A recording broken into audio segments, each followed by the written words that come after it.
Hurricane Irma, barreling toward the Caribbean and the southern United States, was upgraded to a powerful Category 4 storm on Monday as islands in its path braced for a possible onslaught. Hurricane advisories were issued for territories that dot the West Indies, including parts of the Leeward Islands, the British and U.S. Virgin Islands and Puerto Rico, in preparation for the intensifying storm that could pummel the area with life-threatening wind, storm surges and torrential rain by Tuesday evening, according to the U.S. National Hurricane Center, NHC. Odd Doss, owner of the food center in St. Thomas, U.S. Virgin Islands, said traffic at his store on Monday was about 50% higher than normal as people stocked up on water, canned products and batteries. Since it is the off-season for tourists, almost all the customers are local and there were few liquor sales. People began to shop as early as last week as Irma neared and continued through the weekend.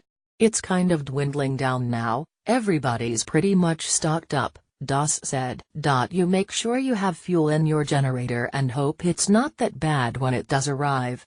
A Category 4 hurricane on the 5-step Saffir-Simpson scale means sustained winds of 130 to 156 miles per hour, 209 to 251 kilometers per hour, with catastrophic outcomes, including uprooted trees and downed power lines, water and electricity outages, and significant property damage causing uninhabitable conditions, according to the Miami-based Hurricane Center.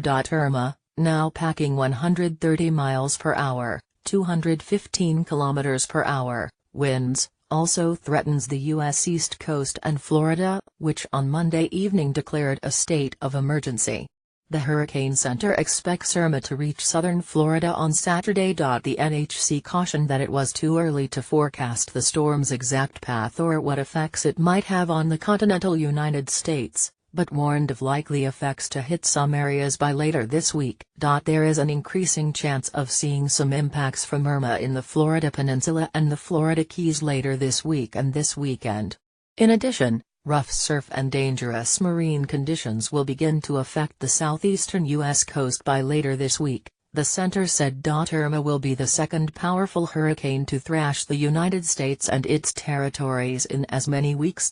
Residents of Texas and Louisiana are still reeling from the catastrophic effects of the deadly Hurricane Harvey, which struck Texas as a Category 4 hurricane on August 25 and dumped several meters of rain, destroying thousands of homes and businesses.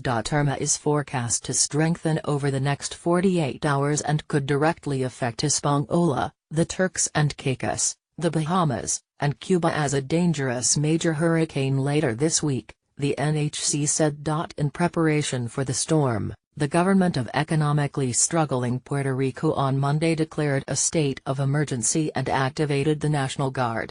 Despite the economic challenges Puerto Rico is facing, the approved budget has $15 million for the emergency fund, Governor Ricardo Rossello said in a statement. The U.S. island territory, home to about 3.4 million people, has 456 emergency shelters prepared to house up to 62,100 people. To help residents prepare for the storm, Puerto Rico activated a price freeze on basic necessities, including food and water, medicines, power generators and batteries. Telemundo TV station WIPR in Puerto Rico showed long lines of shoppers stocking up on bottled water, flashlights, batteries, generators, food and other items. The executive director of the State Power Authority, Ricardo Ramos, told the station that the power grid was so vulnerable from lack of investment that parts of the U.S. territory could be without power for 3 to 4 months. We're preparing for the worst-case scenario, he said.